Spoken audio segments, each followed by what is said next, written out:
Tree Talking Time is brought to you by Conkey's Outdoors. Get all your hound hunting needs at conkeys.com. Welcome to Tree Talking Time, where we talk all things tree dogs, from the smallest feists to the largest hounds, treating squirrels to bears and everything in between. And from time to time, we might even run a little fast game.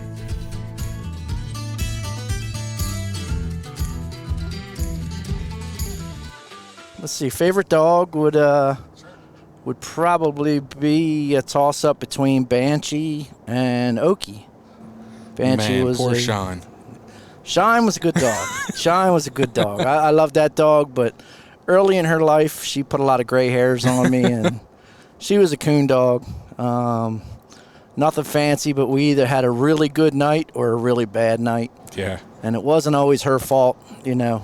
If she was doing good, sometimes I would mess up and make some goofy calls, just like an idiot. And that, Okie. What made Banshee or Okie be your favorite? Pretty much, Banshee was just a true coon dog. I mean, she was a semi-silent dog, but she was strictly a coon dog, and around the house, she just wanted to be petted and wanted to be with me. It was kind of weird to have a hunting dog that was, your friend, kind of like Renegade is now, Had a personality. Yes, definitely a personality. And then you take her out and turn her loose, and she'd go find you a coon. It wasn't always stylish, but you always found her underneath something. See, I never got to hunt with Banshee. She was an old girl when you come around. Yeah. Yeah, definitely. Finally finished her in the grand night. I think she was 12 and a half years old with limes and could hardly hunt more than a half hour, 45 minutes. And I always opened her kennel every night I went hunting, and if she wanted to go, she'd go to the truck, and if not, she'd come out, run around the yard, and go back to the pen and want it fed. We had a mutual agreement after she had limes and was treated for it 3 different times. Just never came back from it. But yeah. She'd go to the truck every once in a while, still at an old age. I remember you hunting her some, but just it never worked out that I hunted with you with her. Yep. I do remember that. What about Okie? Okie was our first official coon dog that me and Stacy got together. Okay. We were in Oklahoma, pretty much just out on vacation, visiting my dad, and saw in the old paper out there somebody had coonhound puppies, 75 hours. He was Redbone, wasn't he? He was Redbone. Hoffmeister, Billy the Kid. I think he kind of some sires come out of Roland, Missouri. After looking into some of the old stuff, he was a chop dog the whole way. You had to listen to him bark up to actually know if he was treed or just on a hot track or what. You could never just tree him right on a tree or locate or double chop. It was you had to listen. Yeah, that's why that plot dog Timber. That's what he was. You really had to listen to him. Yep. But he wasn't much of a coon dog, though. He's about 3 years old. He originally, we raised him in an emu pen that we had there at the house. And then we bought our house in 2000 and converted him to a house dog, which was fairly easy.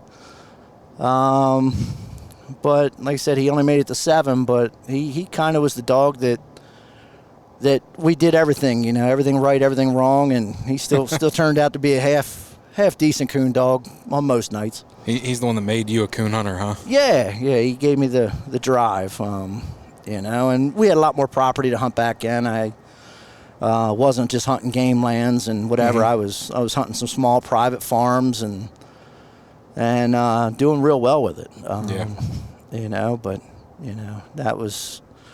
That was 25 plus years ago. Okay.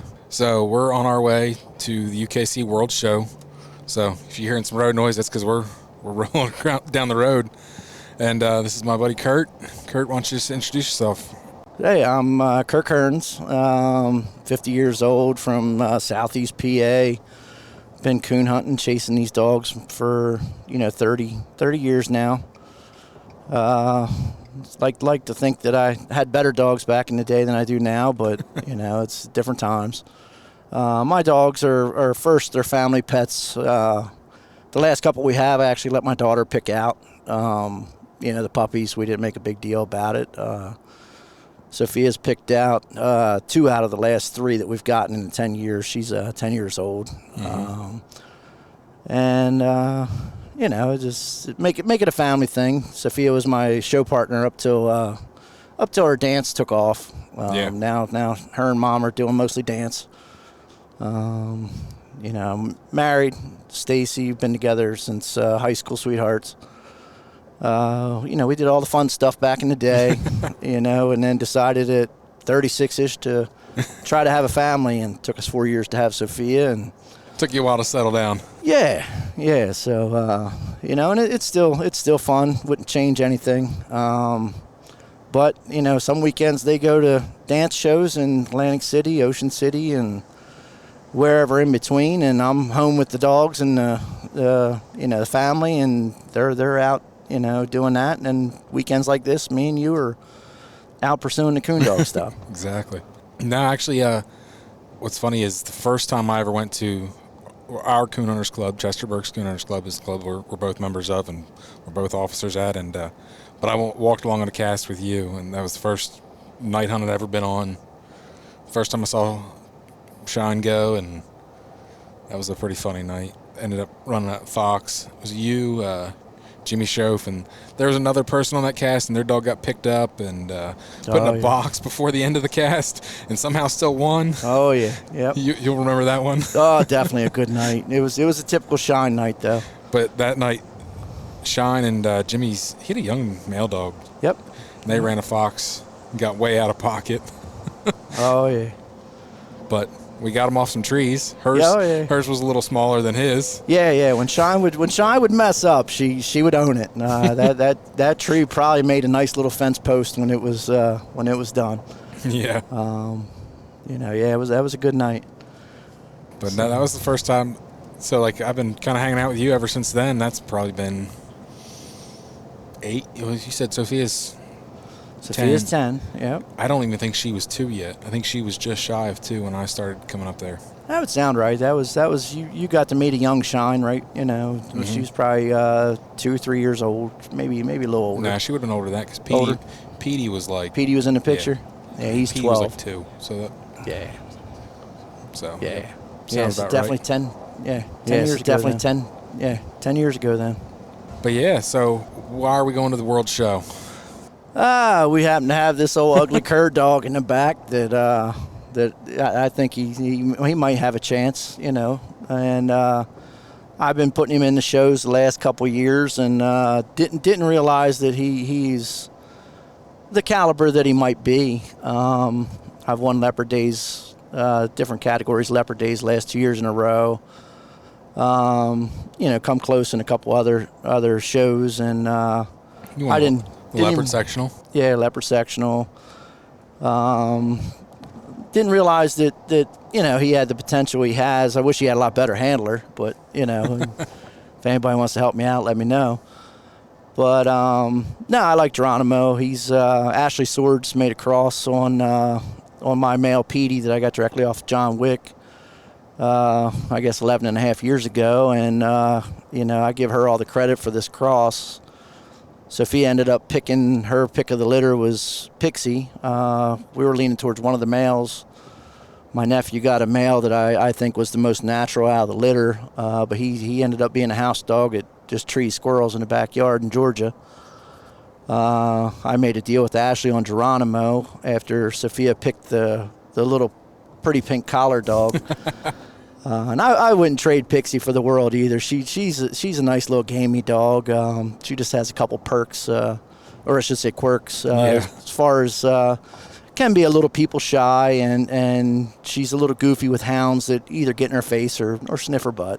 Mm-hmm. Where Mo doesn't have those characteristics. Mo's a little more of a total package. She's a nice little show dog too. Sophia finished her to champion on her own. Mm-hmm. Trained her, showed her. Yeah. The whole 9, and I just kind of took her over the last year because I'd like to grant them both out this year. Yep. And Sophia's so busy with dance. But yeah, we're heading here with Geronimo. He qualified at Leopard Days. The last 2 years he actually qualified. Last year I did not go. I just didn't think we had it. Yeah. And also the World Hunting Show was in Tennessee. A lot further to go to have somebody tell you got an ugly dog. So we're heading back to Ohio, and we're going to give a heck. I think he's got a pretty good chance in the leopard breed. Some nice dogs out there, and Yeah. I'd be honored, but not to sell anybody short. There's going to be some nice dogs here. Oh, definitely. I kind of am a fan of one of the young dogs he's going to go up against. So Yeah, we'll see. Now we were talking about him earlier, and I think he stands a good chance either way. Yeah. Ollie's the man. If he doesn't get it this year, he's going to be something to reckon with. Yeah. Chuck and family did a nice job with him. Yeah. I think the only thing, like we mentioned earlier, that he lacks is a little maturity. He's a young dog. Mm-hmm. He's definitely young, but I told Chuck I'd rather not show against him next year. Yeah. Geronimo might be retired after this one. Exactly. Win or lose. And there's some other nice dogs out there. I'm a fan of Chuck's dogs, and he's an old local that moved away, and that guy will cheer you on just like anybody else, Yep. Which, if you're listening to this probably 2 or 3 weeks ago, I don't know when this will air, but Chuck was on the podcast. That's who we're talking. Chuck Slattery is who we're talking about. So how did you actually get into coon hunting? Like you said, you got Okie like just on a whim, but like, what was your exposure before that? What made you want a hound in the first place? Well, a little story gone back. My parents separated at a young age, and my dad ended up out west and ended up in Oklahoma. We went to California first, then Oklahoma. And Oklahoma, a couple of the local neighbors had some coon dogs, and I could tag along with them, here and there. And one of them was Bill Benefield, which is a blue tick guy. I don't know if most people know him from Oklahoma. I've seen him on some posts and stuff. But he took me out a couple nights, and he hunted walkers back then. Okay. And I really liked it. And another neighbor kid had a walker and a beagle, and he would hunt them on squirrels and rabbits during the day, and coons and possums at night. We weren't too particular back then. We were just chasing things around the woods. And I ended up getting the local coyote guy out there, Cecil Winkler, I believe was his name. He had a dog in his pack that was more interested in tree and game than it was running coyotes, so I bought her off of him for like $75. I think my mom had sent me the money, and I hunted her there on our 10 acres and the neighbor's property, and I tell you what, she was 3/4 black and tan, quarter walker. And if they had Armadillo National Derby, I probably could have cleaned up on that, but that kind of got me interested in the hounds and stuff, and I've always been into pets. But when I moved back to Pennsylvania again with my mom, I really wasn't allowed to have a hound until after I graduated, and Which is kind of surprising with Kearney's background. Yeah, my stepdad was fox hunter and horseshoer, and hound had to have a purpose, and I don't hold a grudge, but he just thought that a young kid like me wasn't going to do what I had to do, I guess, with a hound. So. Yeah. So, long story short, I guess a couple years after I graduated, me and Stacy were out visiting my dad for vacation and saw them red bones in the paper for sale, and $75, and went and bought one.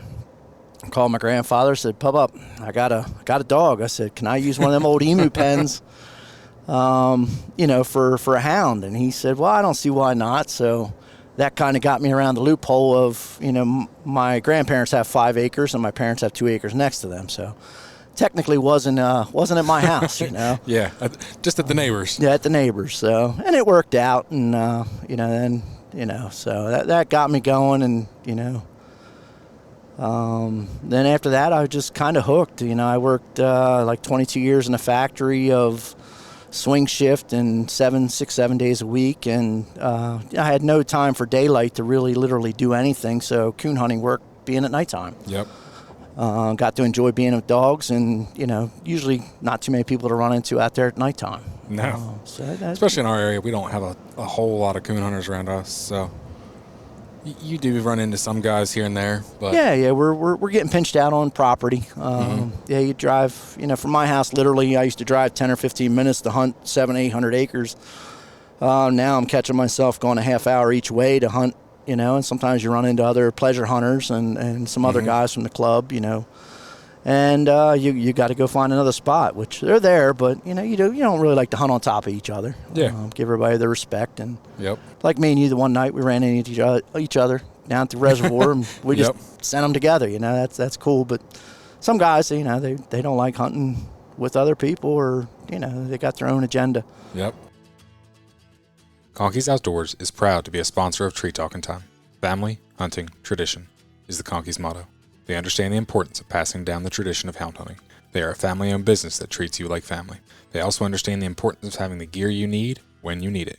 Conkeys carries everything for your next hunt, and it ships to your door quick. They also offer great warranties on all tracking systems and financing options. Check them out at conkeys.com. You can also use the code TreeTalkingTime5 in all caps to save as well. It's not as bad as the one night Webby turns a coon loose. I was out at the reservoir and I'm hunting. All of a sudden I hear a dog treat. He's over here turning the coon loose and letting his dog tree it back by the truck. I'm like, what in the world? I have no idea it's even him. Like, he didn't even like, hey, Ben, I'm over here to do this. Like, Oh, yeah. I was just like, I come out of there, I'm like, who the heck is out here? Come around the corner, I'm like, there's Webby. I'm like, what are you doing? Oh, yeah, lots of stories like that. I didn't care, but it was just like, it would have been a nice little phone call. Like, hey, this is what I'm going to do. Like, I'm here, a hound behind me. Like I said, we don't have a whole lot of people in our area. So, like, somebody would dump on top of you. I'm like, Yep. what? Yeah, a lot of, the old picky patch up there. I used to park on the corner and turn loose in there one night, and it's a tough spot. It's hard to get to the dogs real quick, and you're literally crawling through some stuff. And I had all three dogs, Banshee, Shine, and Petey, and they treed one and had it out in the open there, and I took it, knocked it down and just letting them woo it a little bit. And next thing I know, here come a big old 100-pound walker, dove right in the middle of everything, and it was a free-for-all. I had no clue what was going on, and I was grabbing dogs and tying them back, and it wasn't a dog fight or anything like that. They were all just trying to, get a piece of fur there. And here a local pleasure hunter turned loose and didn't realize I was in there. And I don't know how far the dog came, but I ended up giving him a coon. Yeah. I struggled to get three dogs out of the woods and left that coon there with him. There you go. So, there's always something. Landowner issues or, These Garmins have really changed that, though. If you got a handle on your dogs now, which I don't know helps or hurts the dog, but definitely makes it easier on me. Oh, yeah. No, that's why I hunt the style dogs I do. We don't have big tracts of land, and actually I think even before I met you at the club, we'd kind of run into each other on the UKC board. You were looking at cur dogs before you got Petey, who's a leopard. Yep. And I was trying to convince you to breed Shine to my old mountain cur. Yep. Yeah. It's like, that'll shorten your give you some It handle. would either lengthen yours or shorten mine. I mean, she was a Sackett bred dog off of Tim Deck, and that was the second one I'd had off Tim, and they're known for getting out there. I mean, Tim, I think he's switched different breeds of the walkers, but different lines, I should say, and. But yeah, she was a go yonder dog and just crossed a lot of roads, and I met a lot of people that weren't happy to see me at 11 and 12 o'clock at night, and I actually had her up for sale and sold a couple times, but that fella never came through, and it just turned into a nightmare dealing with that guy. And I actually talked to John Wick when I was getting Petey and told him my issue, and he said, well, does she cross the road slow or fast? I said, pretty fast. He says, well, she should do all right. It's the ones that straddle the line that get hit, and that's just, I guess that was John's humor, but I ended up keeping her, and I'm glad. She was a pretty good dog. She was a decent old dog, like I said. She didn't walk on water, and I definitely couldn't. So no, but she could get under a coon, that's for sure. Yeah, she might take a fox out of there if nothing was moving, and actually on one of the casts one night in the picky patch, she was the only one that struck and took something up over the hill, and Fred Long happened to be on that, and that's one of my heroes in the coon hunting world. He was a straight shooter, and he said, "Hey, Curt," and he says, "Will she switch over and get treed?" I said, "Yeah, she will." He knew, and and just stuff like that. But that's what she did. If nothing was moving, she'd get out of town, but. Out of hearing, I should say, and then next thing you know, you go find a coon, hopefully. Pretty straight dog other than fox. Yeah, which we have a lot of, We do have a lot of fox. And that's partially because we have a big fox hunting culture that actually, kind of protects and even some areas feeds them. So Oh yeah. That's I got a nice little. Catch a lot of grief if you shoot one and put a picture up on it on Yes. Facebook. Yes, especially if your mother's a friend with you on Facebook. Yeah, and your mother's heavily tied into the fox hunting community. Yeah. Yeah, it was not good. That was during one of our squirrel hunts. But now I got a little different training program now where I'm at. We have, like I said, we have 5 acres in the valley there, and my parents have 2 acres, and we have a lot of deer and a lot of fox there. And I got one out there that I might leave a snack on a rock for every morning, right behind the dog kennel, and they're pretty used to the fox and the deer as puppies. Yep. So that's easy. The possum thing can get a little whatever every once in a while, but that comes with time too. Yep. But yeah, I don't have the big game or the fast game problems I used to in years past. Mm-hmm. Well, you've also like you said, kind of switched a little bit. You still have a walker dog, but yeah, we still have the old house dog. Yeah, but he's a house dog, and you've got a real good handle on him. Yeah, it's not like Shine that there was no calling her back. No. Actually, I could in her later years. Once we moved back out of town to where we're back home now, my grandparents' place, it took less than a week to tone train her to where she wasn't too bad. But I wish I would have done that, 10 years before that. But I still don't know. I still don't know if having a handle on a dog makes it a better dog or a worse dog. I'm not quite convinced if it's just my line of dogs and breeding now versus back then or what. But I think it can go both ways. Yeah, that's where I'm at. I can see it. Mm-hmm. But it sure is nice coming home at 11 or 12 versus 2 or 3. Yeah. And also not having some pissed off landowners. Yes. Police, called on you. And like I said, we live in a very suburban area by comparison to what it used to be. And it's only getting worse, so. Yeah, it's not hound friendly. No. We're very limited, and it's autumn oaks. I would like to make autumn oaks, but I really have no way of keeping a dog in shape other than hunting. I haven't bought a treadmill or nothing. I don't have any dirt roads that I could road them on or whatever in our area, and it's strictly, if I want to keep them in shape, I either got to buy a treadmill or hunt them.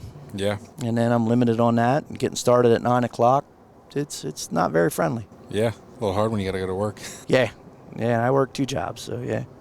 Exactly. So what do you hope for this weekend? This weekend, I'm hoping that Mo can take it all. As far as the breed, I really hope he can do it. Like I said, I think I got the dog. It's just the handler that's lacking. But as far as much past that would just be dreaming. Yeah. I mean, there's the top of the top here, trainers and dogs, and my hat's off to every one of them. Mm-hmm. Now, we've kind of been discussing some of the competition you've got today, and there's some people here that this is all they live for, and they work their dogs religiously for this. Yep. And, here we are just pleasure hunters kind of having some fun, stepping up the game. Like Chuck said, I need to get out of Morgantown, PA every once in a while, and I washed the dog up last night, and we're going to town, so. Does he still have a little extra perfume? Nah. He cleaned up pretty good. He didn't. Just the other night, his litter mate Pixie, she tends to like to chew on stuff, and she ended up catching a skunk on the ground, and the 2 males went over to see what she had, but they came back pretty quick.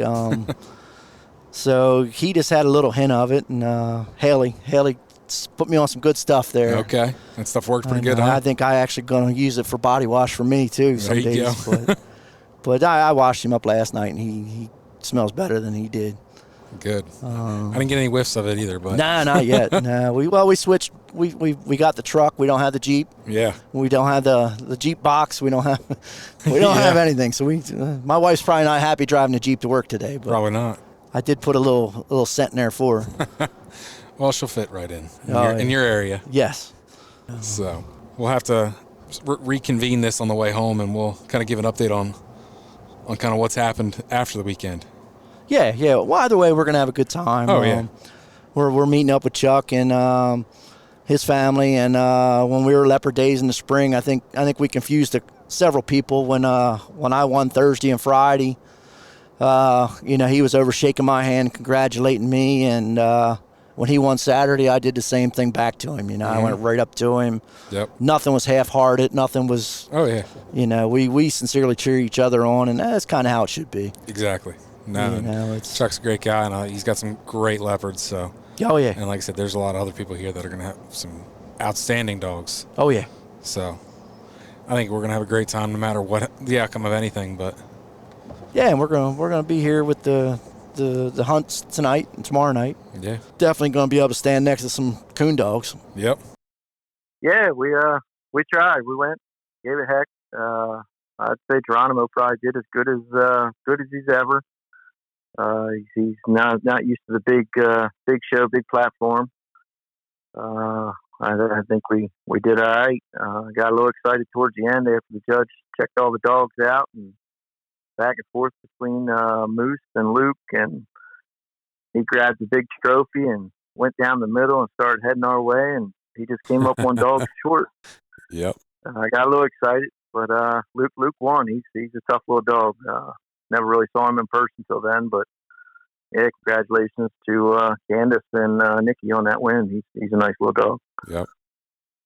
And then we kind of hung out, and that was about it. Went and met your buddy Mike, and we got him out in the woods and treated coon, Ohio coon, and we headed home. It wasn't the best ride home. We drove half the night and slept a couple hours and finished up the trip in the rain.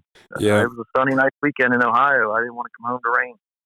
Yeah, we had talked about doing this on the way home, but like you said, we drove home through the middle of the night, and then by the time we got up and started rolling Sunday morning, it was just raining all morning, so it wouldn't have made for A, the greatest sound quality, B, just didn't want any more distractions than you had to with, intermittent pouring down rain. Yeah. Yeah, so we had to concentrate on the road and keep the wife's truck in one piece. Yeah, definitely. But no, I think it was a good weekend. I know I had a lot of fun. Just I was definitely surprised, and I know you were too. Like the number of people, like they lost, they packed up and rolled out, and it was like by the end of the show, half the people and dogs were there. Yeah. I wanted to say hi and bye to a couple people. I did see some people that I met on Facebook over the years, but I wanted to say goodbye to a couple people, and and then they were gone. They were clearing up and setting up for the hunt for Saturday night. Yeah. A little surprised at how everybody cleared out for the hunt. Hardly anybody in attendance, but yeah, I guess with the podcast and live and everything, there's not much need to be there, but we did enjoy listening to conversations while we were there. Definitely. No, we learned some stuff, that's for sure. Oh yeah. But no, like I said, I was happy with Mo. He qualified last year, and I just didn't have the heart to take him. And then this year, I had no choice but to take him. And he's 5 years old, and I don't know if we'll call this a retirement yet or not. We might try a big show in the spring and see where he goes from there. But it's pretty hard for us where we're located to even get any competition in Grand Champion. Oh yeah. So I got to go big or go home, and with Sophia being in travel dance, and her and my wife every other weekend, they're pretty much traveling, and somebody's got to stay home with my grandmother and the critters. We got a little farm here, a little hobby farm. So I don't know. We'll try maybe a big show or two, and if we don't get the nod, that'll probably be official retirement for the old boy, and we'll start hitting some hunts. Yep. So, like I said, need to make him a night champion. Get all the mokes up for duels. Yeah, that sounds interesting. Yeah, his only fault in that part of it is he's just loose on the tree. I named him the Wanderer. I mean, he'll go run you a track. He'll tree with other dogs and all that. But just some judges are a little hard on him, and it's no fault of theirs. They're going by the rules. Yeah.